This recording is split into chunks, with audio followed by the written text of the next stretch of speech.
Welcome to this week's edition of Black Authors Matter TV, where we interview the latest movers and shakers in the African American literary community. You'll meet some old friends, discover new ones, and stay abreast of the latest book developments around the country and even the world. So sit back and relax for the next 2 hours with Black Authors Matter TV co-hosts Gwen Richardson and Dr. Rhonda Lawson.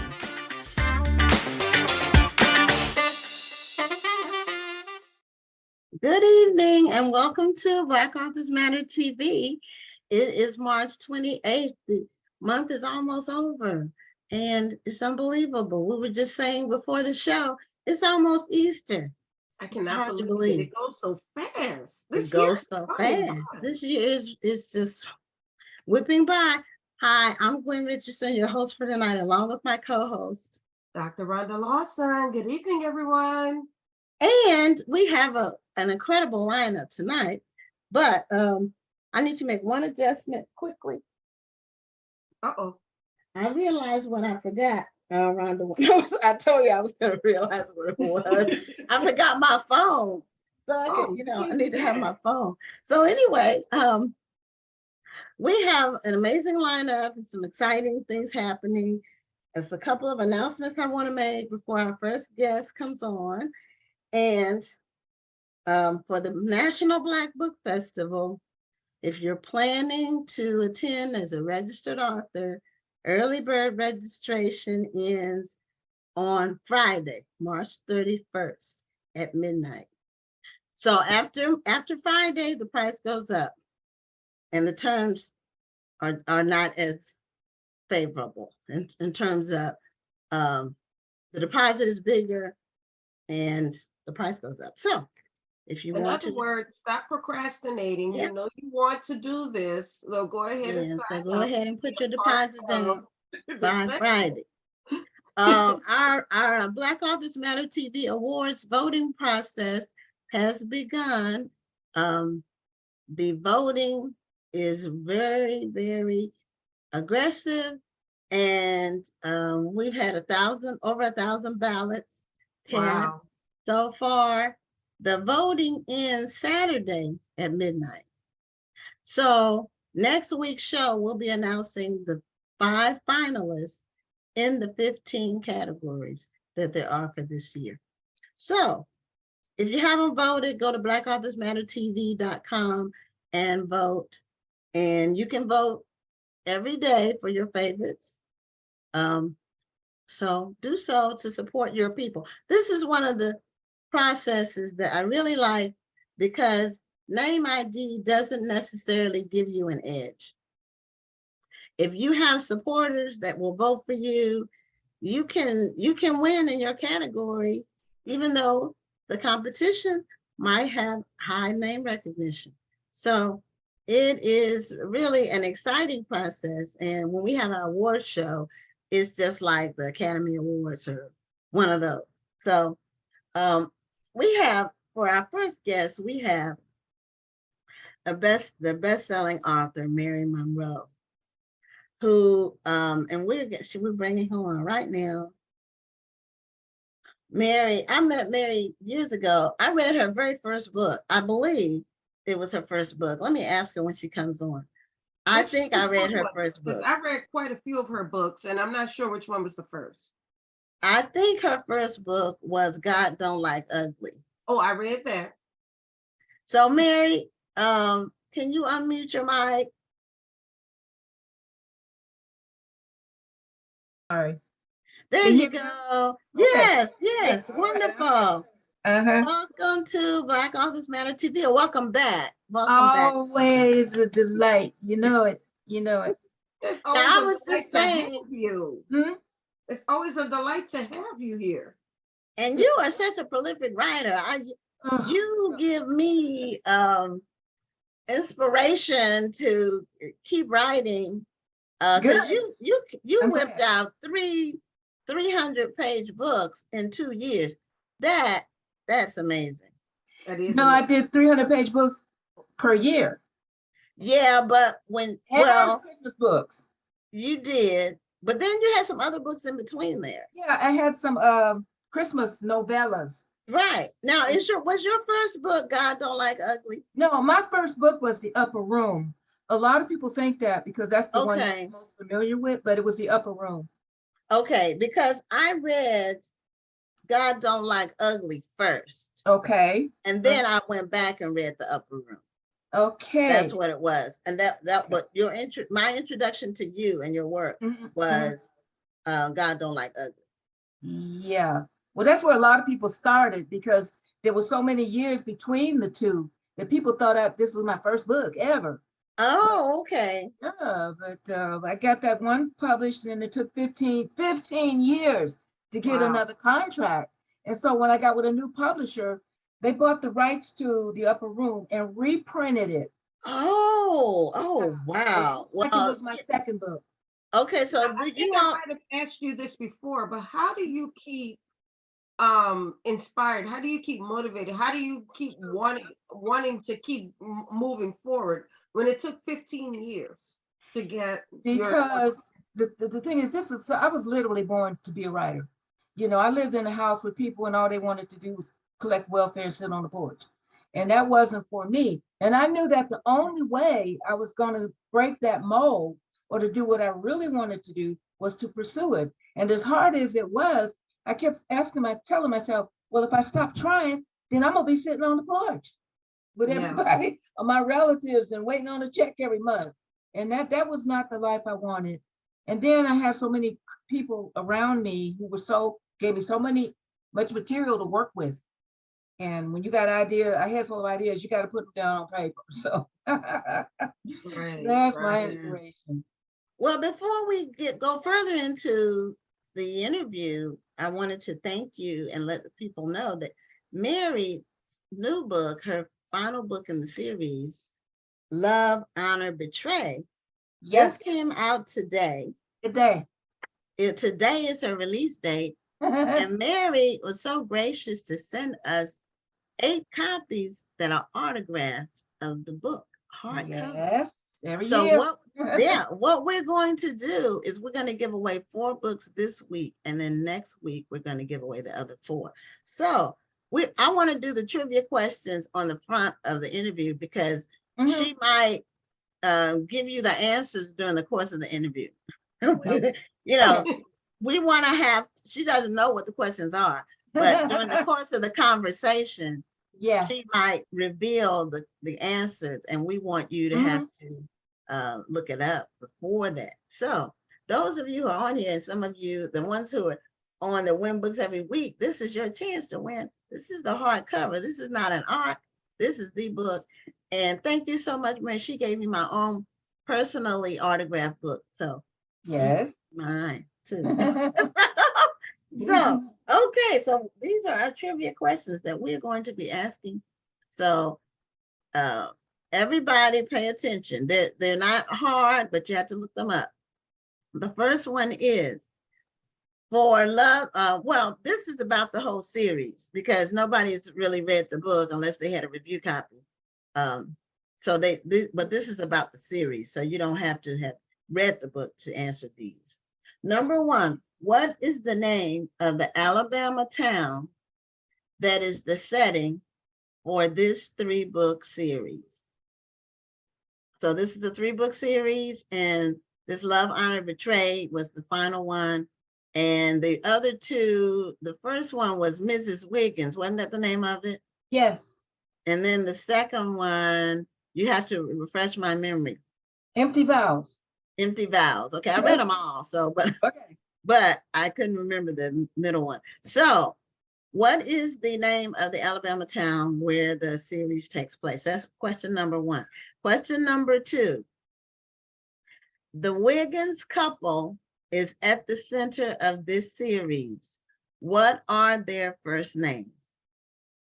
So it's a couple. Their last name is Wiggins. And what are their first names?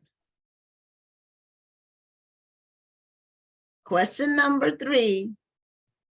So, okay, I messed up. So the husband, because in my question number 3, I give the name, so I need to not say the name. I'm going to say the husband. I'm not going to Okay. The husband in in the Wiggins couple, the husband has a secret lover. What is his secret lover's first name? That's question number 3. And question number 4, in what state does Mary Monroe reside? So whoever answers first gets autographed copies of the books mailed to them. Okay, I think Mama Tony answered number 1, unless somebody did it first. Yeah, Mama Tony is Lexington, Alabama is the location. So you win, Mama Tony in Florida, you win a copy of Love, Honor, Betray, autograph copy. Being all fast, I see. Yep, she got the first one. So let me write her name down. So, well, her name is Tony Benita, but she goes by Mama Tony. So she is a prolific reader. I don't know if you say Tony Benita because it just blows. I like that. Yeah, so we will continue, and whoever answers the other questions in the course, and what I'll do, if nobody has answered them after the interview, then I will ask them again. Well, Sisters of Ruth Book Club said the answer to number 4. No, it's not New Jersey. That's not where she lives. It's not correct. It's not correct. Sisters of Ruth Book Club, that's not correct. So you can go back and find the answer to where Mary Monroe resides. So, Mary, the characters in this series are so colorful. Yep. They are so unique. I've never read another book with characters like these other than your books. You come and you have such interesting phraseology, you know, your turn of a phrase, and it's always a lot of laugh out loud moments in your book. Okay. You know, at the characters and things they do or say. So how long does it take you, Jenna? Like these books, this book has, let me see how many pages are in this book. 300 basically. How long does it take you to write? Like, I know the rewrites and edits and all that, but when you do your first manuscript and you said, okay, I've started, I've finished it. How long does it generally take you? The first draft takes about 3 weeks. And I start with an outline, like a chapter by chapter outline. And I'll go back and add or take away and this and that. And that's the first draft. And then I do the second draft. And I go through 5 drafts before I do the final and send it to my agent and my editor. 5 drafts. But 3 weeks, that's what I'm. Yeah, I was just about to say that too. I mean, you must really stick with your outline because some people might do an outline and then they decide to divert from it. Do you stick with yours throughout the story? I stick to it as much as possible, but what happens is I'll do like I decide, okay, how many chapters is this book going to be? And I try to target, you know, between 50 and 60 chapters. Now, I used to have more chapters in my earlier books. And so when the story starts going, writing itself and getting too long, I can take some of the material for the next part of the book or the series. And so okay. Stop at a certain point, because if you got to cut it off somewhere, otherwise you can go on a book for 10 years. And so I said, okay, this is completed enough. So we're done. Move on to the next one. Okay.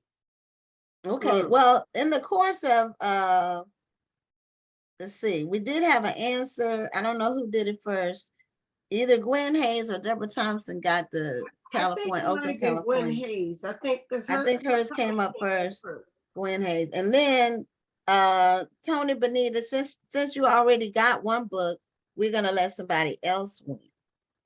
She answered another one. Yeah, she answered another one. So we're gonna let somebody else answer. But thank you for participating.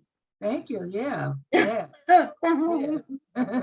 So everybody wants to give the same answer. Come on, y'all. Let's 2 more questions. Yes, 2 more questions.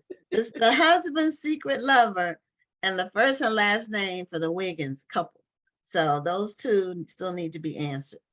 So how many books do you have now, Mary? This is number 31, I think. And I'm almost done with the next one because I have to turn in my next one May 1st. So is that a new series or a standalone? Okay, let me start off. The Wiggins series was going to be the Wiggins series, the 3 books, but the response was so tremendous for the whole setting, the South and the Depression, that my publisher wanted me to extend it. But with the Wiggins folks, we're done. And so the next 3 books will be set in the same little town with all new characters. And the 3 new books will be standalone stories. And they might mention the Wiggins Funeral Home or something like that. But these characters are on their own, and they're crazy. If you think the Wiggins folks was crazy, wait until you get with the Dunbar family. And so, yeah, it's the same setting, and that works for me. For some reason, that works with me. A lot of people are writing their books that are set in 2022 or 2023. And there's only so much you can do with that time period. And so I said, well, what works for me? And it's fun because I don't have to deal with making sure all the things like cell phones and this and that are mentioned and whatnot. Right. That's true. The technology is different, and the technology does need to match the period but because back then they didn't have technology. well, they did, like I have said on the show, well, not in the Depression. No, there was very little. A book box That's radio true. was about it. But in the books in like in the 50s or 60s or 70s, people have written books where some of the technology was not correct because I know it was and not. I'm guilty of that. I mentioned crock pots in the Okay. I got an email right away from a lady who was from that time period, and she said, "Oh, we didn't have crock pots back then. That came in the 60s or something." And so you got to be careful about the technical things. You do those little things like that. I mean, it doesn't take away from the story, but it's good to be factually correct. It is good. Yeah, because I didn't grow up with any. My mother cooked everything from scratch. Mine too. And I do for the most part. Cook from scratch. I like to cook from scratch. I don't. You I do? don't like to just buy the food. Okay. Yeah, I don't cook box. I have never cooked box. Mashed potatoes, any kind of potatoes. Yeah. Or mac and cheese. I just won't. From scratch. Okay. I love mashed potatoes cooked from scratch, and mac and cheese needs to be cooked from scratch too. I can't do that. Right. It does. Yeah. Because why even bother if you go? Yeah. It's not. I mean, I ate that box mac and cheese once. And it wasn't me cooking it. No. My brother, who is now passed, he was dating a woman one time that they thought, well, she thought they were going to get married. He wasn't. That wasn't the one he wanted to marry. But she fixed dinner and she used that box mac and cheese. That's just like Velveeta. It's like the powder or whatever. Yeah. That's my only time. I heard that. So, now is there an actual town called Lexington, Alabama, or is that like totally made up? When I set my stories, I pick a city, and some are in real cities. Like I have one in San Francisco and Miami and this and that. But if I'm going to do a particular type story, I will make up a name. Like in the previous stories before the Mrs. Wiggins series, the town was called Branson. And what I do is just check and make sure there's no town in that state with that name, because I don't want the people in that to say. Right. But I made in one of my books in the previous series, the characters were going to go visit somebody in a town called Lexington, and I just grabbed it, threw it out of nowhere, because there was a town like that with that name in Ohio. And so I just I ran with it. I didn't do any research to make sure. And I got this letter from a Caucasian lady, and she said, "Oh, you've really put us on the map." And I said, "Oh my." and I said, I hope I didn't say anything really negative, but you do have creative license, because I said, well, the sheriff was racist, which was true even then, and so on and so forth. But I've been getting emails from people who are not Black and they live in a town called Lexington. And so I Googled it and I said, oh my God, there is a Lexington, Alabama. And so there is. It's too crazy. But since I'm writing about stuff from the 30s and 20s and whatnot. Right. It could be, you can take creative license Yeah, because it right. could be anything.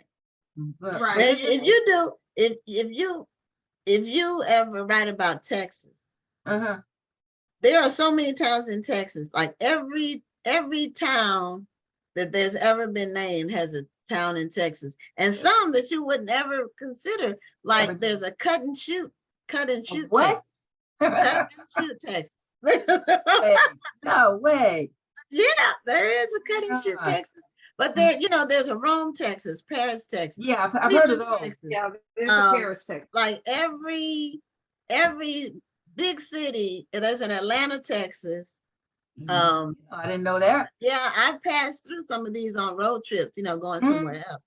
So Texas is so big, and there's so many little towns throughout the state. So when the two novels that I've written are about Houston, I live in Houston, and they're about Houston, and they're contemporary, but the people are all made up. You know, they're all fictional. Yeah. Now, what about the businesses in your books? Are they real or just made up? Well, you know, this person, sometimes I'll mention that, like in the first book, I mentioned they met at Fuddruckers. They had lunch at Fuddruckers.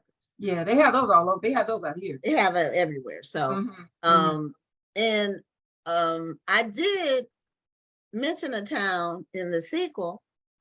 And then I said, you know, I'm mentioning this town. I need to go visit the town to see like landmarks, and then I can add that to the storyline. Right. So I did. I went and visited. It's Brookshire, Texas. It's not that far from Houston. And I went to visit it, and you know, got a flavor of the town, and then they gave me just, you know, some more material. Yeah, right. Because you can't really actually visit the town that you do writing about, even if it's a fictional town. If you visit a similar town, right in your head, it helps to make the town feel real. Yeah, right. And I initially tried to Google it, but you can't. You can't, especially for a small town. You can't get the flavor of a town. No. By Googling it and looking at a video or something. You need to actually go. You have to kind of actually be there, or at least a similar town. The book, The 5 People You Meet in Heaven, that was a fictional town. That was a fictional carnival that worked at. But he was able to describe it so well that it felt real, and he never seemed real. Yeah, I read that book when it first came out. Yes, it was a beautiful story. It was amazing. I read that. I have to read that. Amazing. Now, I have a question about what are your thoughts, because this is something that's in the news now. I just saw a story today. It's about the artificial intelligence and how it's going to affect writing and authors. And because they basically are saying you can give a computer some variables and it can write a story or whatever. And I don't believe a computer can capture the story. No way. At all. I don't. Now, some stuff that's formulaic, because some authors, they write as a formula, and even after they die, they're still publishing books. I don't know. And their names, right. You know, because it's so formulaic. For something like that, maybe. Yeah, I agree with that. Well, I think that it's all in the way that you use it. I dabbled a little bit in the AI yesterday. But I would never try to write a book based on what I get from AI. Now, I may use AI to do some research. I may use some AI to maybe find out certain slogans or certain phrases that were used at in a certain time. But I don't believe a true writer, a true author is going to try to use AI to write an entire book. But unfortunately, we live in a microwave society now. Sure do. I agree with that. That they can make passive income writing a book. And they want to hurry up and get their book out. And then there are all of these services that will tell you about how you can write a book without ever writing a word. Writing it, yeah, right. I don't support that at all, because when they started cloning animals and talking about cloning people. I said, oh, this is the end of the world. Because it's taking away something from people. I mean, we're people who got machines. So let us keep something, you know. And I hope that enough people don't support that so that writers don't have to worry about it. Because I'm not reading a book that was written by a machine. Right. Neither. And I think I would be able to tell. Yeah. I think I would be able to tell. I think you would be able to tell too. I mean, it's like when I call my bank, I get a machine that's got 9 different voices and hello, Mary Monroe. And then, and then they'll ask me what I want. And I'll say, representative. And that's what I do. And I get I'll go representative before they even say anything. Right. I don't want to talk to a machine. And then they say, okay, press 1 for this, 2 for this, 3 for that, 4 for that, 5. And then none of them are what you want. Right. You need and then it goes back in an endless loop. I hate it. I hate that. Go in person, you know. Yeah, I mean, there's nothing like a human to help you. And I know, you know, big companies are cutting costs and it's all about money. And if they all do it, see, here's the thing, when they all do it, then you're stuck. Yeah, I went to Vegas last week and I hadn't been there since the thing started, you know, pandemic. And they had, you know, people at the desk helping you. Well, we got down there and I said, where's the folks at? And they said, oh, you got to do it on the kiosk. They had like a whole row of kiosks. So I get on the kiosk and I couldn't get what I wanted. I want a room that's close to the elevator, no spoken, you know, all that. You just walk through all these things and then it says, done, thank you. And I said, damn, I still got to go find a person because this is not working for me. So I didn't like that at all. That was the first time I went to Vegas where I didn't have a good time. Because everything, even when we went to the restaurant, instead of a menu, they said, oh, you scan this and you scan that. Yeah, you have to scan a QR code to get your menu now. Yeah. What if you don't have a phone, you know? I guess they figure if you breathing, you got one. but you know, I'm starting to see so many wrong answers. I need to make sure that okay. Mm-hmm. the central couple, are they Wanda and Hubert? No. Hubert is right, but not Wanda. Okay, that's what I want to make sure of because I've seen Wanda and Hubert pop up a couple of times, and I was starting to think that maybe we were wrong. No, there's no Wanda in the series at all. That solves it right there. So Hubert is right, but not Wanda. I don't know where y'all got Wanda. I don't know who Wanda is. So somebody got who got Gwen Hayes got the location. No, somebody, wait a minute, hold on. Yeah, Gwen Hayes got the where Mary's from. And I'm sorry, Lydia got Leroy. Oh, okay, she did. That's correct. That's correct. That's correct about the lover. Okay, I didn't see that. Oh, Sisters of Ruth Book Club. Y'all got the wrong. Maggie isn't the secret lover. So I don't know what book that was either. Who's Maggie? Maggie's in Mrs. Wiggins in the first book. But it's not the secret lover of Hubert. Hubert's got a male lover. Yeah, but they gave the wrong name. That's what I'm saying. They gave the wrong name. So anyway, tell everybody that. So Lydia got the Leroy as the answer. Yeah. So we're still waiting on the first names of the couple. That's the central focus of the series. And so Mary, what all do you have going on? Like, because we're at the last minute. We got 1 minute left. What it went by so fast. What how long do you think you'll keep writing?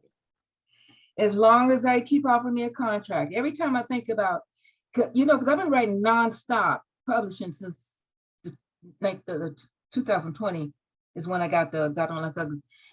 So I said, I need to take a break because, you know, I was a secretary for 34 years and I just want to kick back and then try to enjoy the success. But every time I even think about, this is my last book, they will come at me 6 months early with a new contract offer. And I said, oh, okay, I'll do 3 more books. And so right now I got a new contract for 3 more books and I'm almost done with the first one. So I'm going to do 2 more at least. And I don't know, as long I'll be like Toni Morrison and some of the J. California Cooper. She wrote until she died, you know. Yeah. Now, are you I lost my train of thought. I had a question I was going to ask you. Darn it.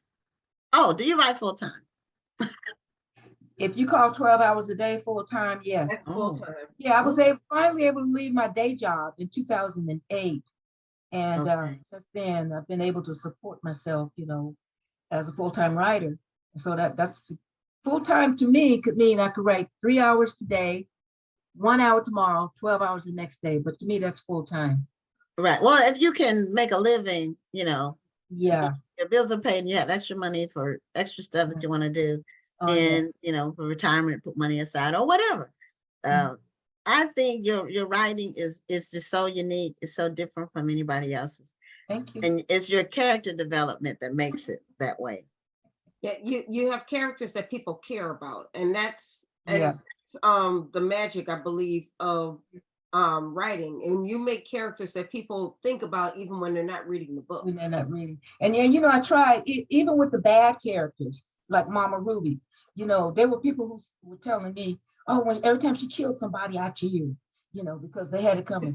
This and that. And you know, one thing I've learned from Toni Morrison is she told me, she said, write the kind of books you want to read. And if you stick to that, no matter what subgenre, if you write what you want to read, you'll be okay. And that's what I've been doing. Okay. And you've been doing an amazing job for a lot of years. Well, thank you very much. And thank you so much for continuing to keep us readers entertained. And thank you so much for the autographed copies of the books. Those who want a book, you will get yours in the mail by the end of this week. And we're going to be giving away 4 more books next week. So we still have 4 more autographed. It might be 5 more books if they don't get this wife's name right. They don't get the answer. So yeah, you have to find out the answer. They don't know her name. It's so common. It is, but they can look. They can look up the synopsis and find it. That's true, because it's in the thing on Amazon. It's in the and you can't use artificial intelligence to get the so anyway. All right. Well, thank you so much, Mary. We're at the end of our time. We love having you on.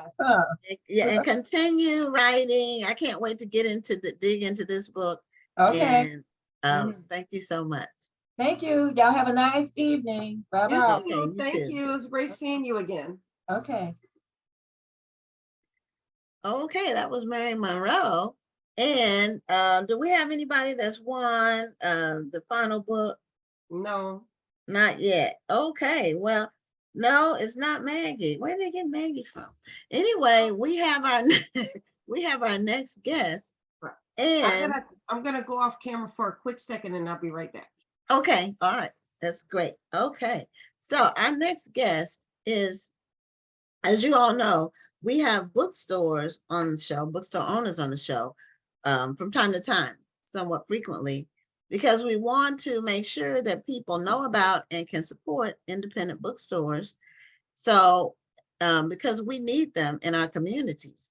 And so today we have with us one of the oldest, if not the oldest, I don't know if it's the oldest in the country, but it's one of the oldest, Hakeem's Bookstore in Philadelphia. And they were established in 1959. And we have on the show the daughter of the original owner, that she's kept the store going. And they are about to receive a historical marker for their store, and the ceremony is in August. So we welcome Yvonne Blake to Hakeem's Bookstore to Black Authors Matter TV. Hello, how are you tonight? Great. Thank you for coming on the show and for letting the audience know about the bookstore. And what was your father's first name? Dawood. Dawood Hakeem. D-A-W-U-D. Okay, Dawood Hakeem. Dawood Hakeem, yes. And he passed away in 1997. Yes. And that's when you took over the store? Yes, yes. So he got sick and we knew that he wasn't going to make it. And I promised him I would try to keep the store open as long as I could. So that's what I'm doing. He's been dead now like 26 years, and his memory and his spirit is there in the store with me and the rest of the family. And, we're doing the best we can. We've had a lot of ups and downs, with independent bookstores, but it's been a trial, but it's also been a labor of love for me. I can't believe 1997 was 26 years ago. I know. Don't get me started. Well, yeah, my daughter was born in 96, so she'll be 27 in 2 months. So yeah, so what did your father share with you why he opened the store? And what was the environment like when he opened it? This is in 1959. Well, 1959, going into 60 in the early 60s was the beginning of the civil rights movement. And he somehow became acquainted with two books, 100 Amazing Facts About the Negro and The Five Negro Presidents, written by Joel Augustus Rogers. And that lit a fire under him. He decided he wanted to share that knowledge with people. And he decided he wanted to open a bookstore. And he somehow, I don't know how they met. He met Mr. Rogers. They became good friends. We still carry almost all of Mr. Rogers' books now. He even carried on the relationship, like his wife took over once he died. And so we still carry 100 Amazing Facts. Oh God, now I can't think any of the titles. Nature Knows No Color Line. There are a lot of books that people still are interested in reading. So that was his driving force. He realized that we weren't being taught our true history, and he wanted to share the knowledge that he had with everybody else. The problem was everybody else wasn't interested, not that way. They didn't realize what our culture was, what our history was. So he had a lot of really lean years, and thank God he had another job. He was an accountant, and he kept that job until he was really finally successful with his store, which took some time. But people have come to me since he's passed and told me, your father was my mentor. He was doing something that nobody else was doing, and they were just fascinated that this Black man had a Black bookstore and was selling Black books, and he was even selling coconut oil and things like natural shea butter way before these things became popular. Before it became popular. Yeah, before they became popular. What goes through your mind when people come to you and tell you the type of impact that your father had on them, on their lives? I'm sorry, what was your question? What impact is? What goes through your mind when people come to you and tell you the type of impact that your father had on their lives? I get very emotional, as you can see. My daughter says that you cry through every interview, but it makes me sad that I didn't recognize what he was doing while he was doing it, because I was a young kid growing up. I mean, he would take me to the bookstore when I was maybe 9, 10 years old, and we didn't have any customers. And then people were saying, family members, why is he selling those books? Nobody's reading those books. And he just ignored them all. And eventually he just, he stuck with it. And he became known because he could find rare books, and he was giving books to people that they hadn't seen before. Right. Wow. Wow. So at the time, were there, what was the supply of books? I mean, what was available? From? Yeah. I mean, other than, were there a lot of books even being published? There were, but a lot of them were being independently published, or they were being published as more like pamphlets and things. And I think by meeting Dr. Rogers, he was able to get some acquaintances. And then I know he used to get a lot of his books from New York City, because they were a little more progressive than we were. So he used to travel to New York and get books. He also came under the tutelage of a gentleman named Larry Robbins. He had a bookstore, Jewish gentleman, and they somehow became friends. And he actually helped my father and steered him in the right direction as to how to get involved with publishers and distributors. That's amazing. So was he about to get a historical marker? Okay, go ahead. Yes, we're the first and the oldest African-American bookstore in Philadelphia and on the East Coast. we opened around the same times as Marcus Books in California. So Okay. I believe, I mean, really, I think they opened within months of each other, and they knew each other.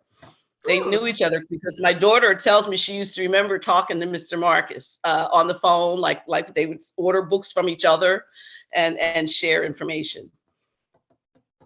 Wow. So we were approached by the historical district, the University City Historical District, where our store is located.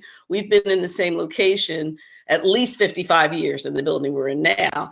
And we've been getting, you know, different publicity because of different things that have been going on. And they came up with the idea that, you know, you really need to be recognized.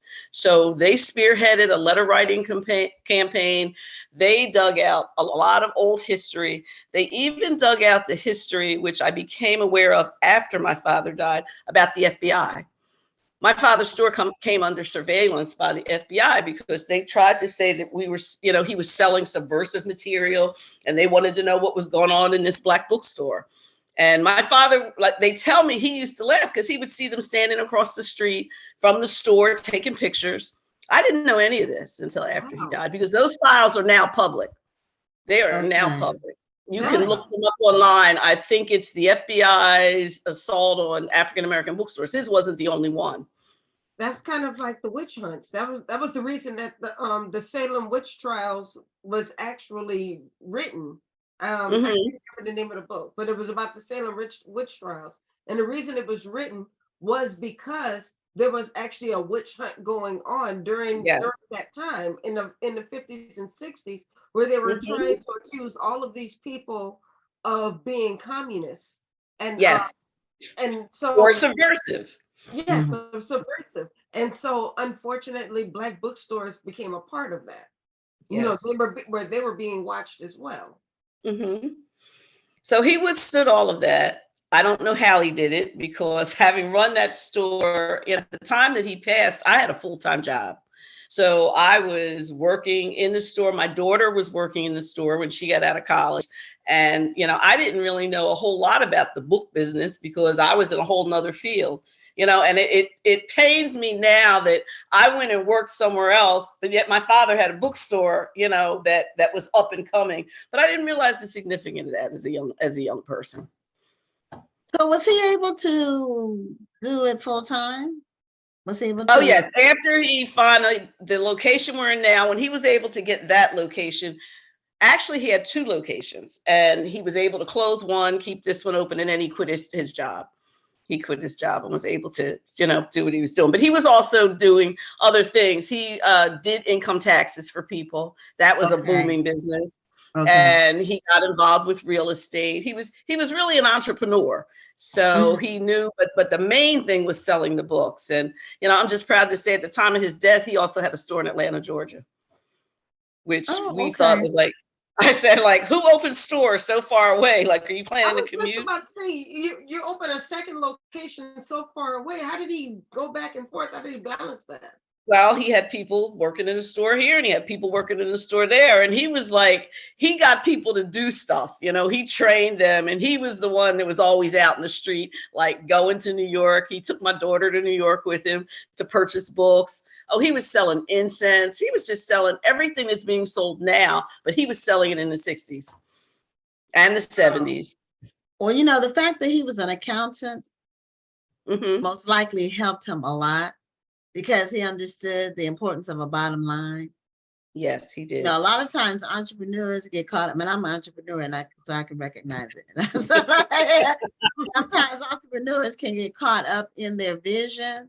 Their optimism and what they want to happen, and they can miss that bottom line, and it can make you go under.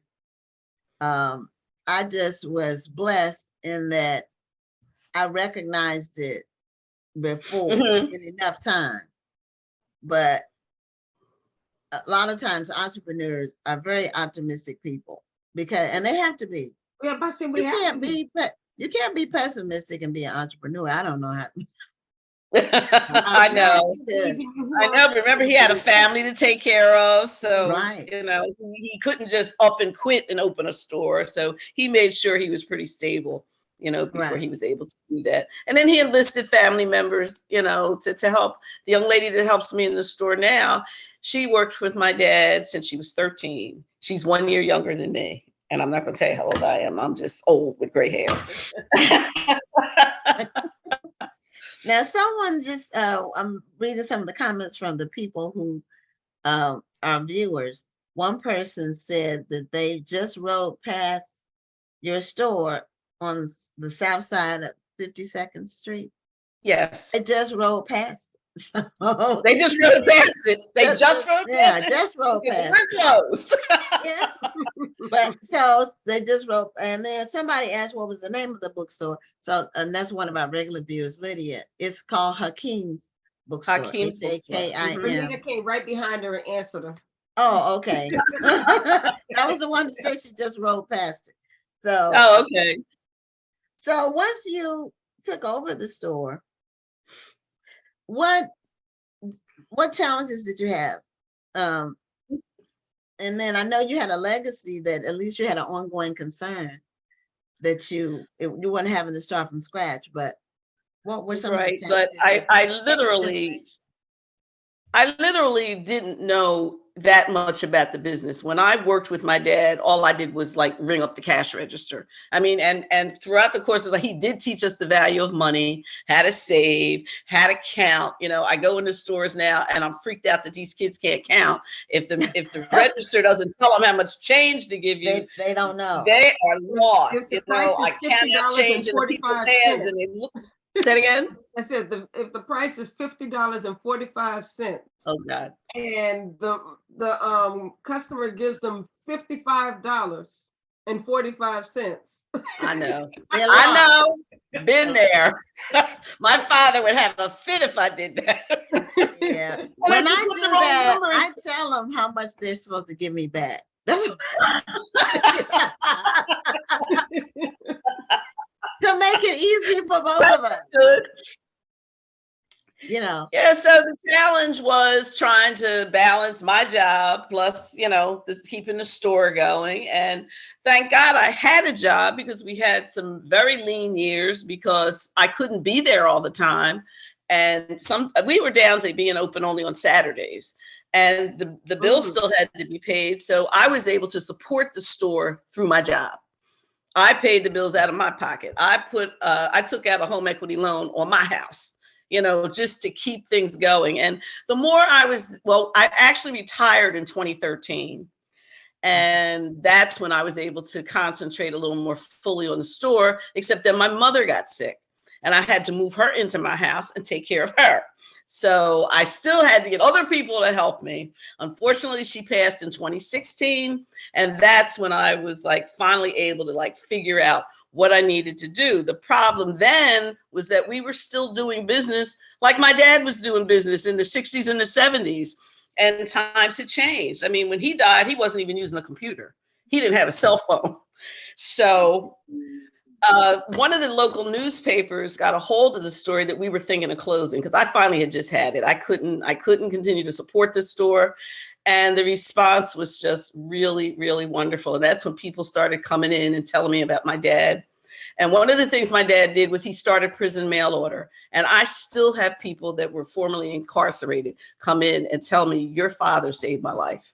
Because he would ship books to prisons. He would have students come into the store, and if they couldn't afford a book, he would give them the book. But they told me, but then he quizzed them on it when they saw him again. He wanted to make sure they had read that book. Well, so you had to really believe in your father's vision to have gone through what you went through to keep his store open. And I know you said you wanted to give up at one time. Yeah. But then everybody came in and gave you such encouragement, which I think maybe helped you to believe in his vision even more so you could keep it going. Yes. And then the unfortunate as it was, the murder of George Floyd was really a turning point for us because all of a sudden people wanted to read books and we started getting mail orders. So one of the things I did was we got a website, but it wasn't heavily trafficked. But once he died, I looked up one day and I had 30 mail orders. And I'm like, what is this? They started reading books. A lot of white people were like finally realizing that we weren't lying when we said we're being mistreated, that we're being shot and killed, and we're just not making these stories up. And I started getting letters from people. And once that momentum started, I was able to build on that. And that's what I'm doing now. Well, that's what we've heard, and we've interviewed, I want to say, at least 30 bookstores in the three. We'll have our 3rd anniversary of this show in July. Okay, congratulations. Thank you. And in the course of that time, we've interviewed almost 500 guests. And out of the 500, I would say maybe 30 of them are bookstores, maybe a few more than that, from all over, you know. We interviewed Harriet's bookshop that's in Philadelphia. So we interviewed her several months ago. So they all have said that the George Floyd murder prompted a surge in sales. Right. Every single bookstore that we've talked to. It was a pivotal time and a pivotal year. It was. And then right after that, COVID came. And then I had to move my operation to my house because they closed us down for a couple months. You know, non-essentials had to close up. So it was just like one thing after another, but we figured it out. I was packing books here in my kitchen and taking them to the post office and standing in line. Yeah, well, you know, that's one thing about, well, actually COVID, the shutdown started in March and then George Floyd was killed in May. Okay. The COVID came first. Okay. Yeah, COVID came first. Yeah, but it was still early, I think. I don't think we had a real appreciation for it, but I know I would have loved to have gone out there and protested too, but I was living with my mom at the time, and the only thing that kept hitting me is if I go out there and then I bring something home to my mom. Right. It's terrible. So I said, I'm gonna sit home with my mom and we're gonna watch TV.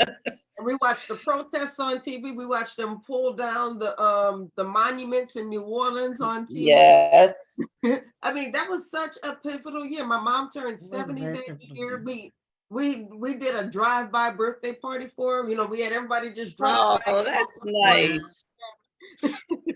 A lot of people were doing that. You know, people got creative. I didn't like that and I still don't like this. And I think it's they weren't, well, I guess they weren't thinking or didn't care, but they basically declared that small businesses were non-essential. I know.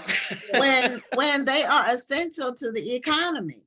They are essential to this economy. That's why so many small businesses closed, because yes, stores stayed open. People stayed at the grocery store. People were staying home all the time, so they were going to Home Depot and Lowe's to buy home improvement stuff. Right. Or having everything delivered, you know. Right. And the big box. It was a hard time. It was. But then they did try to help the independent bookstores. And you know, I was able to tap into some of those resources. But that's even difficult. The application process was like unbelievable. And then they asked you the same questions for each one you did. And I was like, can't they just have a master list or something? But I did it. Look, I didn't have anything else to do. I couldn't go to the bookstores. So that was even a trial for me. And then waiting to see if you get approved, you know, and what they're going to do. So, but we survived. And only because, like I said, my daughter, I have my grandchildren in the store with me sometimes. My granddaughter's a college student now. She's a sophomore and she's majoring in business. Because I said, you know, my mom's not going to be doing this forever. My mom's been ready to retire. When I retired from my other job, I'd been there 36 years. So I said, and then I had to take over this job. I said, they don't, that's why my hair's gray. Yeah. So for Hakeem's bookstore, what are some of the popular books that you all are selling? You said you all are still even selling the J.A. Rogers books. And my husband and I had a brick and mortar store for 10 years. We had an online store first, then we had a brick and mortar, then we went back online, and then we made a switch, and now we do marketing promotion for authors. We don't do retail sales anymore. But I had that 10-year experience having a bookstore. So I told, and it was me and my husband, both working at the Mhm. bookstore. Neither one of us had a corporate job or, full-time job somewhere else.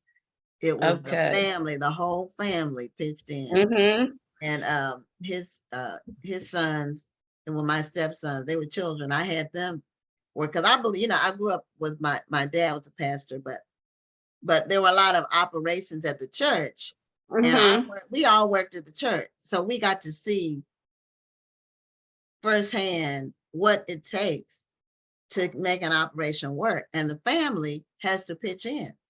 The kids have to pitch in.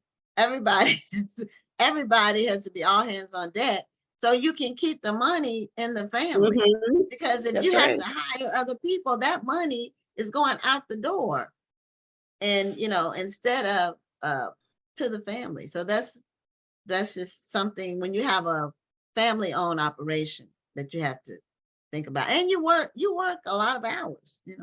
We You were do. open 6 days a week. We were closed on Sunday, but we were open 6 days a week, and we were selling online and walk in. So we had a Oh, shipping okay. operation and the walk in bookstore, and we started selling things other than books. So do you all sell things other than books? Do you all We still? sell Afrocentric jewelry. We sell Okay. tote bags. We sell anything that's got an Afrocentric theme. We also sell figurines, African statues, African masks. I expanded the children's section because I got so frustrated when I was taking over the store and I couldn't find any books with Black children in them. Thank God that has changed now. But we had a little tiny section for books. It takes up a whole wall now. And people do come in and say they've never seen that many Black children's books in a store. And and it annoys me, like if you go to Borders or any of those other stores, people ask me, why do they separate the African American history books? Because that's actually our specialty. We specialize in African American history, African American authors. And you had asked me what was one of my favorite or popular books. People are still buying the autobiography of Malcolm X, which I read as a teenager, and I loved that book. They're reading Asada. They're reading oh God, I'm having a brain freeze. Toni Morrison, people like that. And they're gentrifying the area where my store is now. So we're getting a lot of walk-in traffic from non-African Americans now, something we didn't have before. And we've branched out to we do vending events at churches and at schools, and we supply books for school, and we're a vendor for the school district of Philadelphia. Well, So that's it's good. a long road. Yeah. Well, you all have definitely withstood the test of time. That's something. And you don't have any chance. It doesn't look like you're showing any signs of slowing down. You're just continuing to move forward. And Don't say that. Don't say that.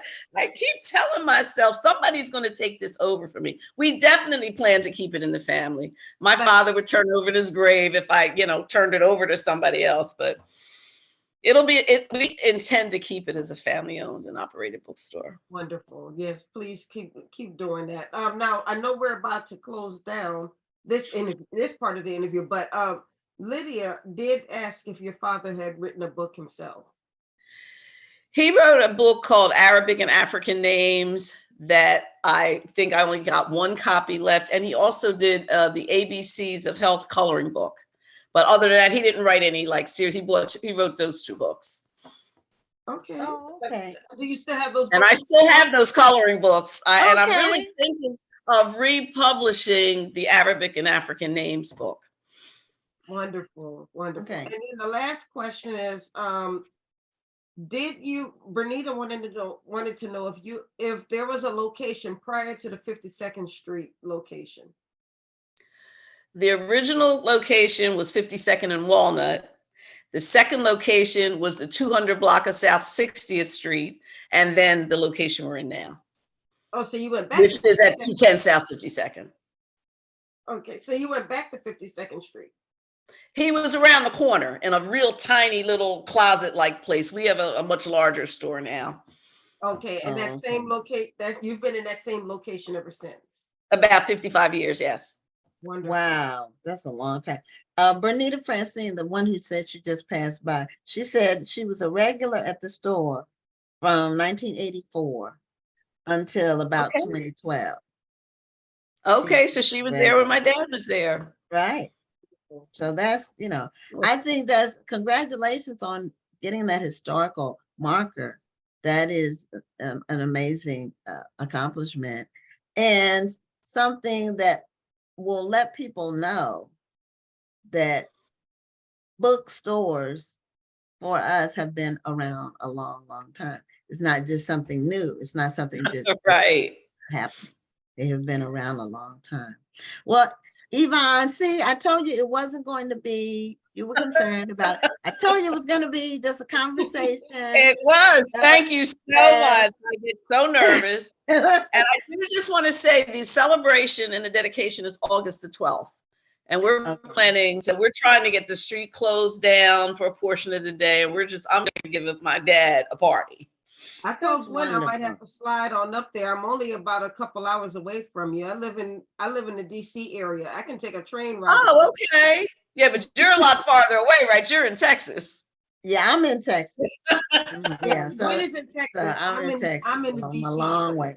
Well, we'll be glad to see you. There'll be more information as we get it. This is a slow process. Okay. Getting it done and they got to make the marker and they got to get permits and they got to do a whole lot of stuff and then we'll plan the party. Well, if you have any news, any other news links in the course between now and when they do the historical marker, email them to me and then I'll share them on our social media platforms.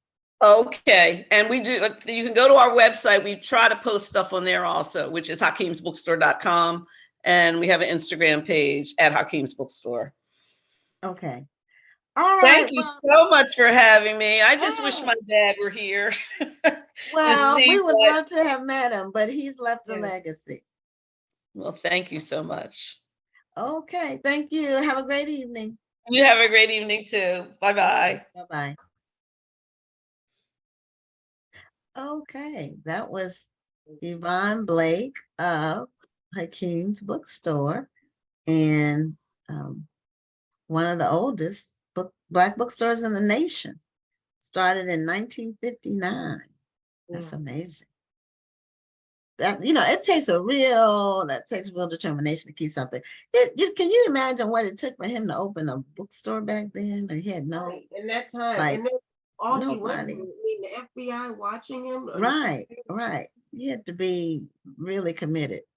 Yeah. So we're bringing on our next guest, and he has a 4-book series called The Buck Dollar, Adventures of Buck Dollar. He's a retired Navy air traffic controller, and his name is Rich Holley. So we welcome him to the show, and he's going to tell us about Buck Dollar and what inspired him to create a series around that. Unmute. Okay, so we should be able to hear you now. Can you hear me? Yeah. Wonderful. Okay. How are you? Doing great. How are you? I'm doing awesome. I'm very appreciative for the opportunity, Ms. Richardson and Dr. Lawson. For me, this is a dream come true. Well, this is amazing. That's an honor that we're in people's dreams now.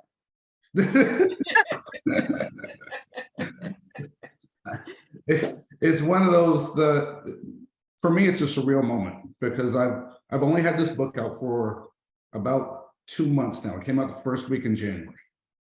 Okay. And I've already sold over 280 copies. The Jacksonville main library has accepted the book into the library. Congratulations. Thank you. And it inspired, this is something that's been on for about 3 years. And quick story, I'm a retired Navy air traffic controller. I'm a 21-year air traffic controller in the Navy. I was a financial specialist. It's called a command financial specialist in the military. So that was actually one of my collateral duties. Okay. So I used to set up budgets for our sailors and put things together for them, and hopefully they wouldn't go into any type of indebtedness. That's the plan. Once I got out the Navy, I actually worked for a financial firm, and I enjoyed what I did. I really did. I enjoyed going to homes and sitting down and helping people plan their financial futures. We set numbers, and a lot of times we don't think about what your number is. But those days of pensions are gone. So since they're gone, you have to think of a number that you're going to be comfortable with when you retire. Right. As far as the dollar amount, you mean? Exactly. There's a dollar amount that you have to want to maintain when you retire, or you're going to work until you die. And we don't want that. We don't. And so my point is, I worked really hard with people. And to be honest, just got kind of exasperating. I was working and I spent 2 hours, 3 hours to get to know your family, and we put things together. And then when I leave, you're extremely happy. But 6, 7 months later, you go back to your old habits. You stop making those payments. You don't see that, they don't feel it because it's not a habit. It's not a habit of saving.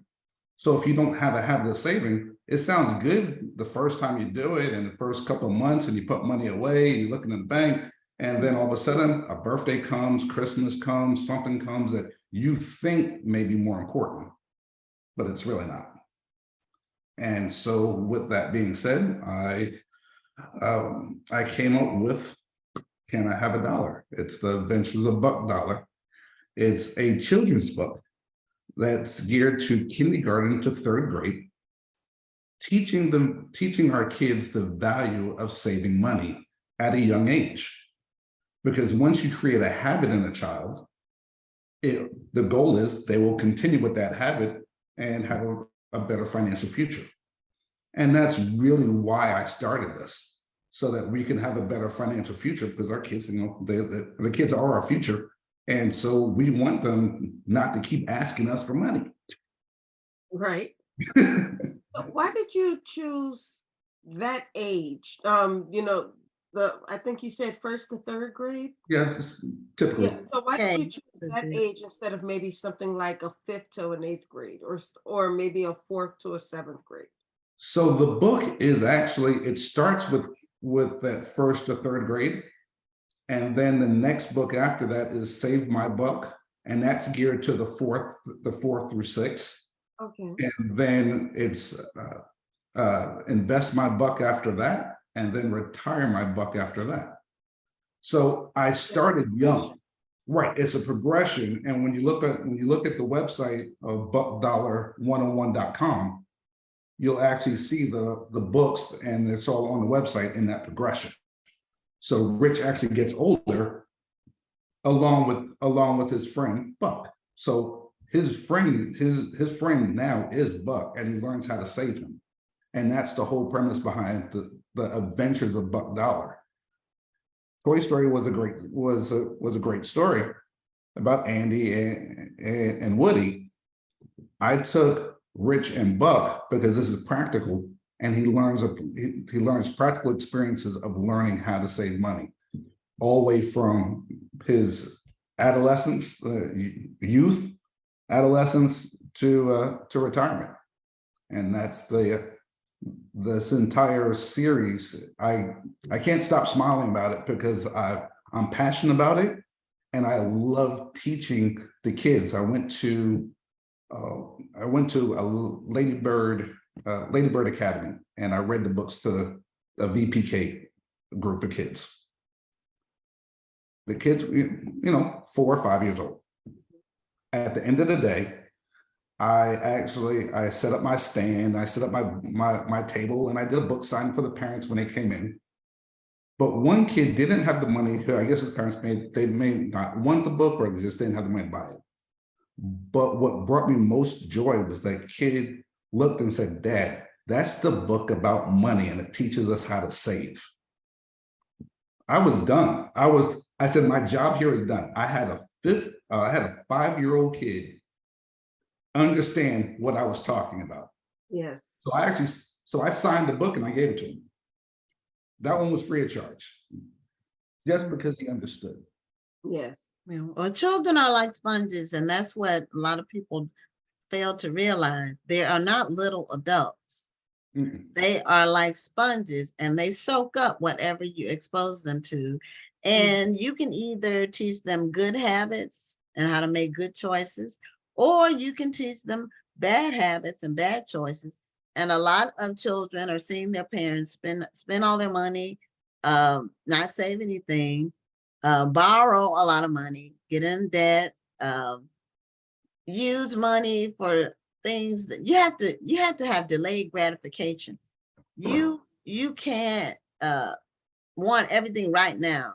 Like you know, at the checkout counters at stores, they have things at the counter that they know people will pick up right then.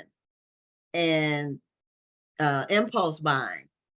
You have to put impulse buying on a back burner in order to accumulate money. You can't, and most things, there's very little other than food. And even food, you can decide to buy it on sale. You can stretch meals. There's very little that you have to have right now. It's just very little. So, you know, and a lot of times if we think about the purchases, instead of buying it on impulse, wait 24 hours. And then you'll realize you really don't need that, or don't pay full price. You know, there's some things, you know, I rarely pay full price, especially for clothes and stuff like that. If it's not on sale, I don't even want it. I usually get stuff at least half off. It's just, you know, I just don't, because it's overpriced. And I understand why the retailers have to do that. But that doesn't mean that I have to buy it at the full price. You know, don't buy it at that SRP, which is the suggested retail. It's the price that's on the tag, the one that doesn't have a line through it. Right. That is way more than whatever that is worth. That, you know, so well, delay gratification. That's what you have to do. Right. And children typically will do what you do. Right. They're watching you. They're looking. So they're watching everything you do. They are. And at 4 and 5 and 6, they can understand more than what we think they can. Yes, they can. They can. And so I as a premise, if you as a parent of someone that has a 12-year-old or younger child, if you have a piggy bank or you have some type of chest in your bedroom, and before they go to bed, they come in the room and give you a kiss goodnight, or what, if you actually have some change and put that in there, and you don't have to tell them to save money, but if they see that you're doing it, they're going to want it. They're going to want one too. And then they're going to ask you, hey, what are you doing that for? And so as they get older, they'll ask the what for, but at the beginning, the 5 and 6-year-olds, they just see that, hey, mommy and daddy's put money in their chest on their dresser. Oh, can I get a piggy bank? Can I do that? Because they're watching you. Yeah, they like to reflect what they see. And I remember when my daughter was younger, I used to have, you know, those big water containers that you Yeah. We would throw all of our change in. So our goal was to just keep throwing all of our loose change in there. We would only use cash if we had to, you know, dollars if we had to, and any change that we had would go into that big bottle. And then we also did a financial fast for 1 month where we didn't spend money. So that meant that she wasn't buying lunch. She had to bring her lunch to school. And I took my lunch to work, and it was hard, but we did. It's not easy. 30 days. And then the money that we saved, we were able to use it to pay some bills. I think we might have treated ourselves, but you know, we actually kind of celebrated being able to get through the 30 days. Right. And I can imagine. One of my friends that I relate back years ago, we were freshmen in high school, and I played basketball, so I'm thinking about scholarships, and that's all I cared about. And I was going to get money. Money was going to come to me. I was going to be great. Didn't really happen. Not in basketball anyway. But I say that because my friend actually had a jar in his room, and he labeled his jar a car, and then he had a couple other jars of what he wanted. I said, "What are you doing that for?" He said, "Well, I'm going to buy me a car when I graduate." I said, "Man, we're freshmen in high school. What are you talking about?" I'm like, hang on, you know, when we graduated 4 years later, he went to the Honda dealership and bought himself a Honda S2000 right off the showroom. Right, I guess he showed you. He showed me big time. He showed me that it's possible. Beautiful. So I really enjoy this book. I really enjoy getting it out to people and to our kids. And there's seminars that are coming. I have somebody that's working on a curriculum, because one thing our schools don't have this. Our schools don't teach this anymore. No. So it's up to us to do so. And so I took it upon myself, and my wife drilled it in my head that, would you please get this thing out? It needs to get out, because this is what's going to propel our kids later. And so if you teach them now, and really it's teaching the parents. Right. It really is. It's really have to learn too. Unfortunately, you know, we've grown up in a society where, you know, our grandparents didn't know how to save, because they were getting what they could get. So Right. they were able to save lots of money. And then Right. they did not know how to teach that to their kids. And then their kids grow up, and then they don't know how to teach that to their kids. Right.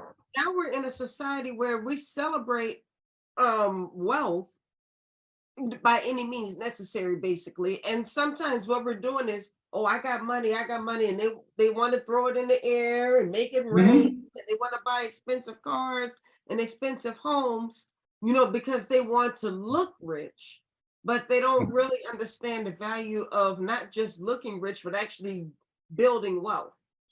Right. So understanding, I used to always say I didn't want to be Michael Jordan. I wanted to be the guy that paid Michael Jordan.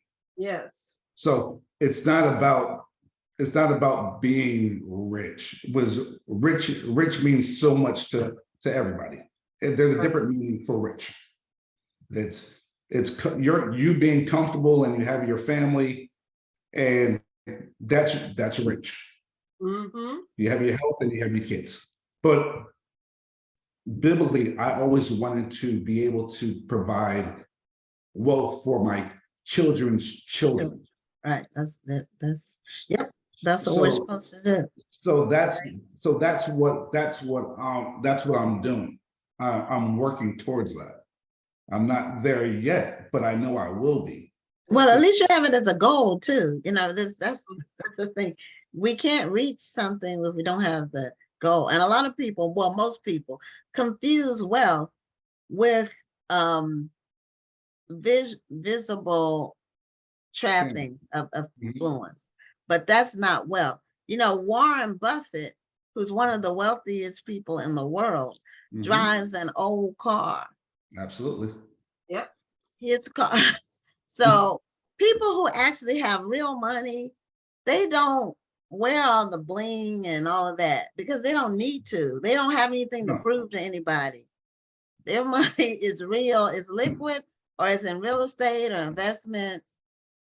They don't, the people that you see, like in the rap, the videos, I don't watch them, but I used to like see clips of them. The cars they're driving are not their cars. No, they rent them for the day. Yeah, and a lot, and the guy, and I don't know these rappers. The only ones I hear about them, and I asked my daughter about them, and it was funny because it was a basketball game we were watching, an NBA game, and I said, "Who is that guy with all those chains?" And she said, that's 2 chains. And I said, well, he has more than 2 chains on.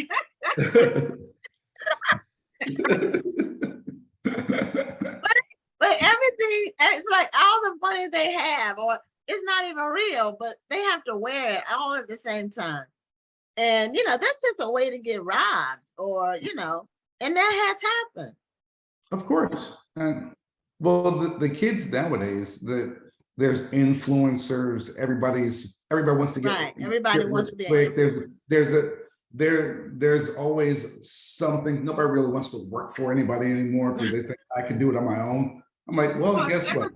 If everybody did that, if everybody's working on their own, that means we're not giving jobs, we're not creating jobs. Correct. And who's supposed to help us out if we're doing everything ourselves? I have no idea. Well, it's back to understanding. And then they don't. And because they're making money on YouTube, and they're making money in different places, and they're making lots of it. Don't get me wrong. I don't knock that. That's what you're doing. But if you're doing that, make sure you're putting stuff away, because that's not always going to be. You're not always going to have it like that. Right. No, an influencer is a short-lived career. It's shorter than sports. So people, and even within sports, there's some fields of sports where you can play and make money longer. Like you can make money longer in the NBA because it's not as much of a contact sport than you can in the NFL. But if you're a golfer, then that could be, if you're one of the good ones, that could be a long career. So it just depends. But an influencer is like a flash in the pan almost. It's like one year you're an influencer. I don't know how long the careers are for those. I feel like it's like a fad. And so you can't expect that to be a long-term cash flow situation. Right. And because that's not a long-term cash flow, you have to maximize the cash when you get it. Yeah. Right. So, not spend it. But if you don't have a habit of saving money at the beginning, when you get it, I guarantee you, give them 2 years or 6 months, it'll be gone. That's why they have to keep trying to do it, because they keep spending it. So that's why what happens even when people hit the lotto. I read an article where a lot of the people who hit the lotto, in 5 years, they're broke. Oh, that's less. It's less than that. Well, I guess it depends on how much they win. But what they should do is get a lifetime payment. When people aren't used to having money, and then they get this large amount of money, they are going to be they're going to do everything that they dreamt of doing when they wanted to have money. So they're going to buy the most expensive house or the most expensive home. They're not going to save. They're not going to invest. They're going to buy clothes. They're going to do this. And next thing you know, like you said, the money's gone. Or they end up with relatives they didn't know they had. Everybody and their mother comes out of the woodwork. So one of my friends, he made a decent amount of money, and he told me he actually threw a party for his entire family, and they all came over the house. And before everybody left, he raised his hand and said, "I need everybody's attention." And he turns around and he says, "Here's an envelope for each and every one of you as you leave this house. When you leave with this envelope, don't ever ask me for another dollar." And like, you're done. So some got 20, you might have got $100, you might have got $1,000, but after today, don't ask me for another cent. Yeah, and unfortunately, when that lotto stuff, most of the states, you have to publicize who won. Right. From it's government money. I don't want everybody to know, because you're putting that person in danger. You are. But welcome to. And then you can lose a whole bunch of friends, because if they say, well, can spot me of $5,000 or whatever, and you say no, then you lost a friend. If you were my friend before I had money, you'll be my friend after. But if you weren't my friend before I had it, and now you want to be my friend now, I'm sorry, we're not going to have that. Right. Well, sometimes money and friendship even if you were friends before, even if you don't have a lot of money, sometimes money can, it can be an issue in friendships. And sometimes it can. It's just like mixing business with friendship. It's challenging mixing business with friendship. Because sometimes that doesn't work because both people have to understand that this is a business transaction. It's not part of our friendship per se. That mean it doesn't mean I'm going to give you a half cut, rate. Or if you're doing business for me, it doesn't mean you can just show up whenever you want to if I'm paying, So it can be challenging. You have to be on the same page as far as the understanding of business and operating in a business fashion. Well, right. The beauty behind what I'm doing now, my only business partner is the wife. And so she gets half of it anyway, if not all of it. So. Well, that's good. Now show us a copy of your book, Dollar. I saw a little bit of, can I have $1? I was looking at the artwork on your website, and it's very beautiful and it's very eye-catching. What was your process for looking for an illustrator? Actually, I asked a couple of people that, you asked people around. I actually went on Fiverr, and going through Fiverr, this, to me, it worked out because I look at things monetarily also. One, I got to have a good product. Two, I don't want to have to continue paying somebody royalties if I don't have to. And so with Fiverr, you pay them one time, right? You get the product that you need, and then you have all the rights. So, actually the sketches that I have of the book those have become coloring books. I'll have to just put it together, and now it's a coloring book for the kids. Oh, okay, that's good. So because I have the sketches and now I have the color illustrations. I already paid for everything, so now they're all mine, and I can use that and put it together so the kids, when I go do book signings and hand books out, I can hand out a little coloring book for the kids at the same time. And that's what idea. This one is hardcover for K to 3rd grade. Okay. The other 3 are going to be soft covers, but it's going to be geared to the 4th and 6th graders. But the colors are still going to be there. It's the words are still going to be on the opposite page, but it's going to be a little more intense. And so the kids can really get a good understanding. So they're going to learn about when they get their first job that I made $10 an hour, I worked 20 hours. How come I didn't make $200? I said, because it's called tax dollars. You got to learn about tax. There's a part, I think, later on in the retire my buck where they're married, and then money's going into a 401k, and the money buck, the character, actually wants to get out of this 401k. And then there's like a gobbler that's big and bad that says you can't get out because you're gonna get penalized by the tax man because you can't get out the 401k because Rich isn't 59 yet. So it's things like that I'm putting in the book, so that, and it's young enough and detailed enough where the kids can understand it. Right. So I didn't go too far into it. Just, I was wondering, because there are adults who don't understand 401k. So how are we able to break this down for kids? So when you see it in Retire My Buck, it's a lot of fun. I made like like the family guy, the big guy that says, okay, you can't get out the family because you're going to ruin Rich. And what I did, and then in the second book, in Save My Buck, which is coming out next, that Save My Buck will be out by the end of April. That will be out, and that'll be actually uploaded into the on the website for purchasing.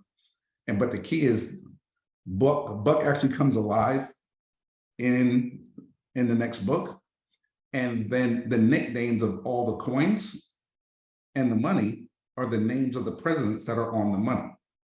Okay. So I'm going to be teaching the kids and the readers the presidents that are actually on your money without really teaching them. Okay. So subliminally, the nicknames of the presidents that are on the coins are their names. And so when they read it and have fun with it, then they'll actually look at the diamond and say, oh yeah, that's President Such. No, Abe and the penny, and then Abby would be the penny. So nicknames. Okay. It's a fun thing. Unfortunately, we have come to the end of the interview. Thank you so much for all you're doing to help our children learn how to build wealth at a young age. And thank you for being with us tonight. Can you, before you go, can you remind us how we can find your books? So if you can go to buckdollar101.com, that's where you can order the book. It's actually an ebook on Amazon if you just want to get the ebook portion. The next part, you can follow me on my Facebook at Adventures of Buck Dollar. And also my Instagram is buckdollar101. And I chose 101 mainly because that's the first course in any lesson. It's always 101. So that hence is the reason why I did buckdollar101. So buckdollar101.com. Order your book now, and you will get your autographed copy.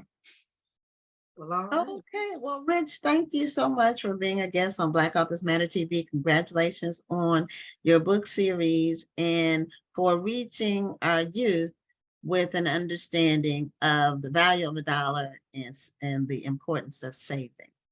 Thank you very much. Okay. You have a great evening. Thanks, guys. You too. All right. Have a great night. Bye-bye. Bye.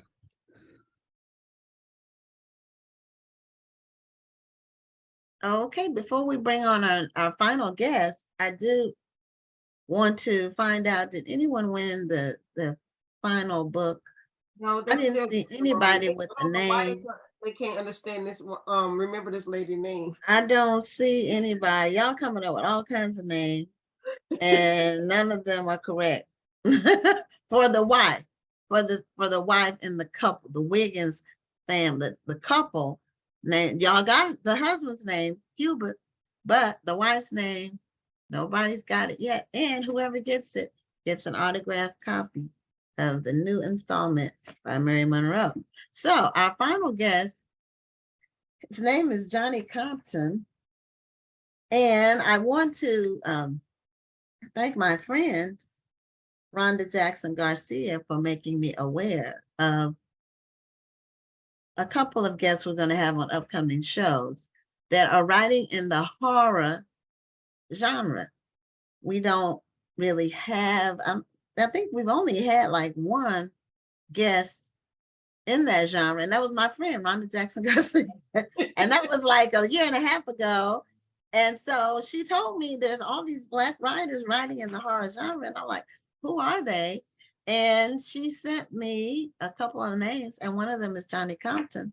And congratulations on you. You released a new book recently that's doing very well. So welcome to Black Authors Matter TV. Thank you for having me. Can you guys hear me? Yes, hear you very well. Perfect. So do you have a copy of your latest book, The Spite House? Do you have a copy so the audience Absolutely. can see what the cover looks like? The Yes, Spite House. And I know with horror, there's a certain font or certain types of fonts that are used for the wording. And that's one of the types. It's like, it even like says spooky. It does. I mean, just seeing it from here. Just the font. Just the font. It looks fairly thick. I love that cover. How much is the book? It looks at least 300. It's not. It's about 250 pages. 250. Okay. Yeah. So the only well, we've had Brandon Massey on, but he writes more thrillers, or he's written a couple of paranormal books, but not horror. He's written a couple of, I read several of his, but not the kind like this. So Brandon Massey's actually, I mean, his some of his earlier work though some of does his earlier, cross over into that. I mean, he's written yeah, a really a good. I remember reading years ago. He's one of the, for me, kind of a pioneer, showing that Black authors could write in this genre. Him and Tananarive Due, yeah, especially, really kind of set that stage for me early. And I remember reading a werewolf story he'd written years and years ago. That was one of the kind of motivators for me, like, okay, you can be successful in this field and be a Black author. yeah. Well, Dark Corner was the one Mm. of his that is still in my top 20 books of all time. It had a vampire Mhm. foundation, and I haven't read any vampire books before or since, because I don't read those kind of books. But that book, it had history, and the story, it was just an amazing story. So what got you into writing in horror? I always wondered, like, how do you, seems like you would scare yourself coming up with the stories. I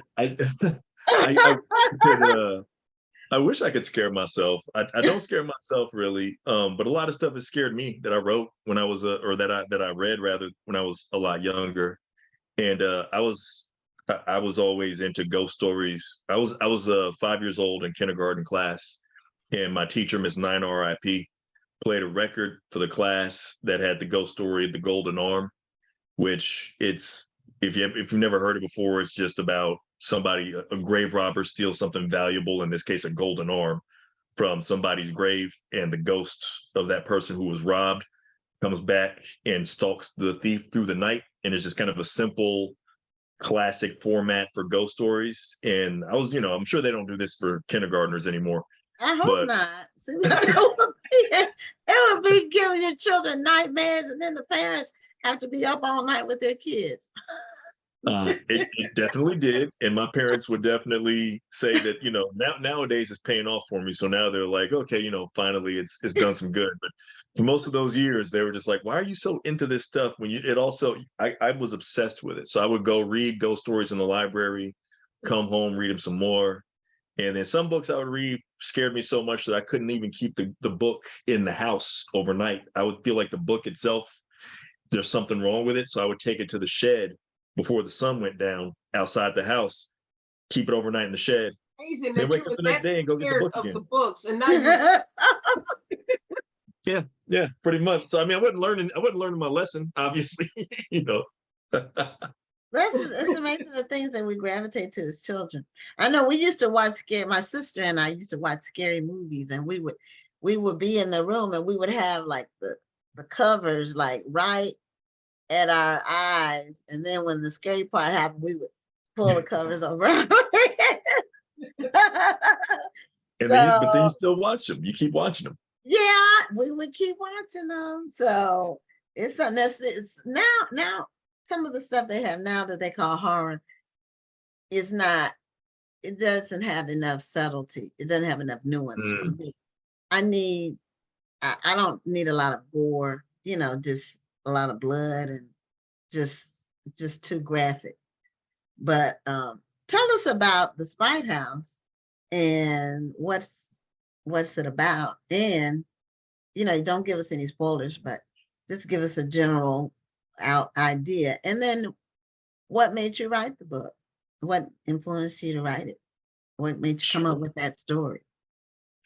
The Spite House is about a father on the run with his two daughters, and we don't know why they're on the run, but they're driving through several states. They're coming from up north. They drive through Texas. And while he's desperate to find some money, and he's in this kind of fugitive condition, and he's desperate to find some stability for his girls, he reads an ad in the newspaper from a very wealthy woman who says she owns a haunted house, the titular Spite House. And she will pay a fortune for anybody who stays in the house and proves that ghosts really inhabit the house. Feels like it's an offer too good to pass up, just because he's weighing the idea of, well, deal with ghosts, or I can deal with some of the shady figures I'm having to deal with anyway in my real life circumstance, in my outside circumstances of trying to find ways to make a living while I'm on the run. Let's give this house a try. So then we find out throughout the course of the story, the mystery gets unraveled of why he's on the run, also why the woman who owns the house, Eunice, why she won't actually go into the house and what scares her so much about it. And we find out why the ghosts are there, how the house, how the haunting kind of came to infest this house. And the reason I wrote it, I already had the ideas. I had some of the ideas surrounding it for a haunted house story. I'd always wanted to write a haunted house story. Again, I've been in love with ghost stories since I was a kid. And then I read an article. Spite houses are a real thing, where somebody builds a house literally just to upset somebody else. So common examples are like you have a family dispute, some kind of land dispute. Somebody builds their dream house. Another family member builds a house right next to the dream house just to block their view, just to spite them. And I read this article about these spite houses, and I was fascinated. I couldn't believe that people actually would be this petty and do this. And there's a variety of them. There are dozens of them in the United States alone. They're all over the world. That's people with too much money. Right.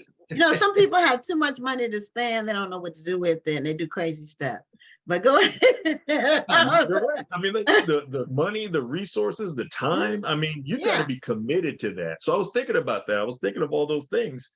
And I was like, man, like, you know, haunted house stories, typically there's some kind of negative energy associated with the house. And I was like, I can't think of more negative energy than I built this house just to spite you.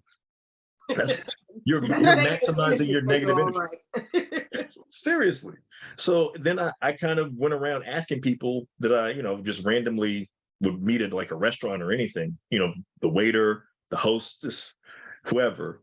Have you ever heard of a spite house? And I kept asking people wherever I would go, and people had never heard of, most of them have never heard of a spite house. I know I hadn't before I read that article.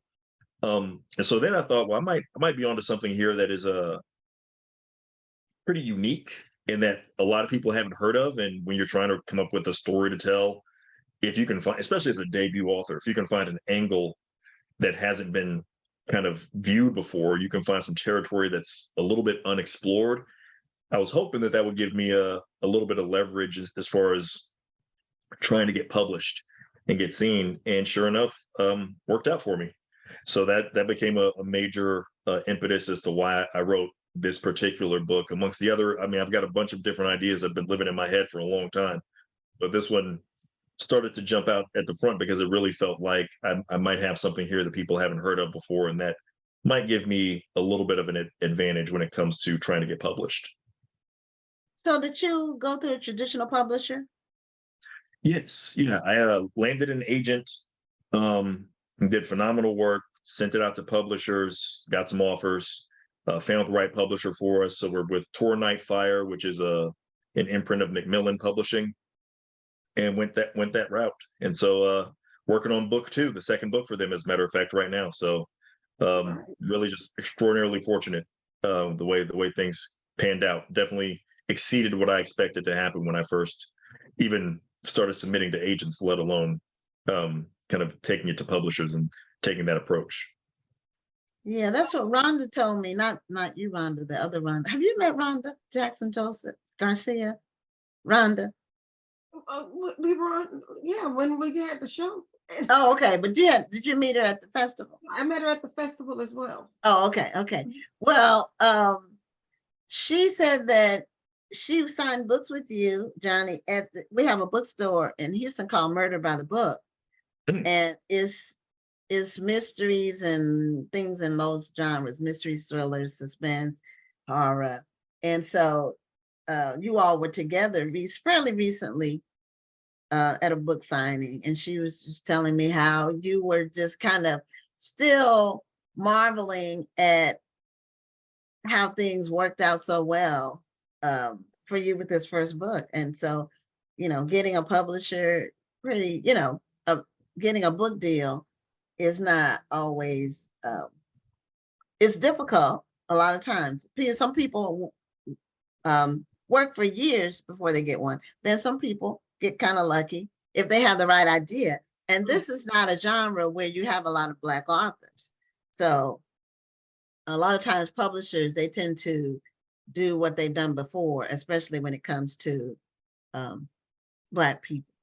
They try to fall back on what they feel like is a sure thing, and they're not necessarily as open to something different. But it sounds like it would be a good book. It sounds like maybe I can try reading it. And is it going to scare me? That's what.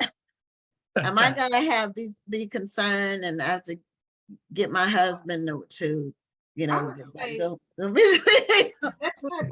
best type of writing, if you can scare somebody with just writing, you know, they're reading this and all of a sudden they feel chills and they're scared. I mean, that's good writing. That's good description. That is good writing, but I hope it scares you. I mean, honestly, I got to say it. I hope it'll scare you. You know, that means it worked. That means your objective was met. Well, how do you because description is not something that everybody can master. So what is your process when you're writing these scenes to get people to feel what you need them to feel? Oh, that's a great question. I mean, I try to just go back to the idea, you know, horror has like a certain kind of negative reputation.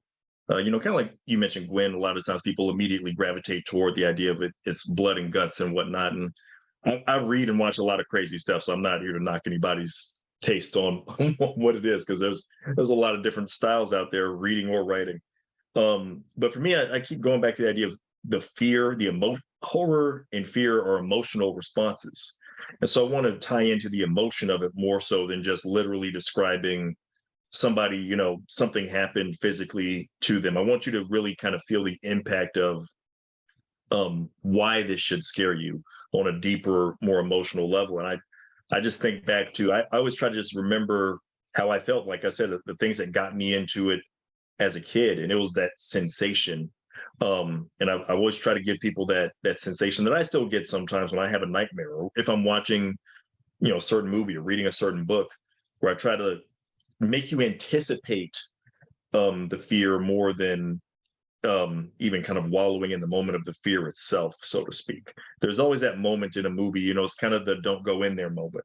You know, that's the thing that that really charges you up. And then when you actually, oftentimes when it happens, when whatever it is happens, it's not necessarily a letdown, but it's not as frightening maybe as that moment when you know there's something behind the door. When they open that door, something bad is going to come out of it, or there's going to be some kind of spirit or something that they're going to see, and it's going to freak them out.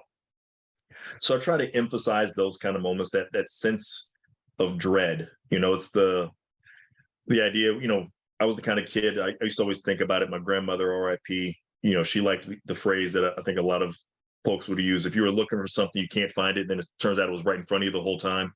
Yeah. She would always say, if it was a snake, it would have bit you. And I always used to think about that idea of, like, I mean, even something that simple, the idea of, like, you're just in like a shed or something, and if you behind you, you hear that snake rattle. How would you feel then? You don't have to necessarily get bit yet to feel the fear. You don't have to see the snake even to feel the fear. If you were just there and you just heard a rattlesnake behind you, you would immediately, instinctively feel a charge of, I'm concerned. And that's what I try to capture in the book. Well, that's for sure. If you hear a rattle, that it means run. Even though running will make it strike you, but that's just going to be your first instinct, is to run. I know I would. Yeah. It doesn't even have to be a rattlesnake. I have a fear of rodents. Doesn't matter how big or small. Yeah, I'm the same way. I was just thinking about that, because when you were talking about the snake, it brought me back to this moment when I was in Afghanistan, and it was nighttime, and we had the porta potties, and I had to go to the bathroom in the middle of the night. Well, it was the middle of the night. It was nighttime though. And I got ready to use the bathroom, and I heard something kind of scratch, and I ran out. I wasn't even trying to look to see what it was. I heard something go scratch. Well, that I would have been the same right there with you, because I am scary. I don't, I'm not like one of those people. I'm not brave like that. I'm brave with accomplishing things like big projects and things like that. But when it comes to any kind of creatures, I like cats. And so cats, if you have a cat, then the mice will by and large not be an issue. So, we have a cat. It's good to have a cat then. I am afraid of any, and it can be small. It it's not a big one. Now, and you know what? I think what triggered my fear of rodents was I went to see the original movie Willard. I don't know if you all have seen Willard, the original. That was some scary stuff. And those rats, he had control of those rats, and it was a whole bunch of them. I mean, just he was breeding them, and he had, and then he had the symbolism, the colorism. The white rat was the good rat, and the black rat was mean and vicious. And then, but he had those rats under control. Whoever did the training of the rats, whoever the producers or whatever, however they do it, it was very, very believable. And so I remember having nightmares about that for I don't know how long. I thought, I was scared to go around the corners in my house, thinking a rat was gonna run out, or a whole group of them. It was just horrible. But anyway, but that that's a thought as far as writing, because Rhonda and I are both writers too. I would never write horror. However, it might be like a scene in like I write mysteries. So I like suspense. I'll write some suspense, but right, but not horror. But the idea that you are using a person's fear or anticipation and write about their feelings, anticipating the fear. That's okay. That's some good tips. You can learn. It's always something you can learn from people who write, because everybody has different approaches and different techniques, and you can't, you don't copy anybody as far as storylines, but you can learn. You should always be in a learning mode. For sure. And it's interesting you mentioned like suspense, and you wouldn't write horror, etc. But I always tend to think everybody basically, if you write anything that has to do with life and death and people, murder, anything, you're writing a little bit of horror. And like, I'm the kind of person, I see it, I always think every story basically where people are living or dying is a little bit of a horror story. Even Disney movies have moments where you're like, this is like, Mufasa falling off the cliff, and the stampede and everything. I mean, like there's a tiny little horror movie right in there. Like there's a lot of fear generated in these things. So I think it tends to me at least, and I'm probably weird that way, but whenever I watch anything, I tend to think there's like a small, I could watch an action movie and somebody's hanging off, the side of a building. I don't like heights. So I'm identifying with it on that level. I'm like, man, like that is, to me, this is like, might as well be like one of the scariest movies I've ever seen, depending on what's about to happen next. There's a Sylvester Stallone movie called Cliffhanger, and the opening of that is one of the scariest things I've ever seen, because it's yes, it is. It is. I've seen that movie multiple times, and when the way they filmed that, with her actually falling and looking at her eyes, her expression when she was falling and she knew she was gonna die. Yes, that was very well filmed.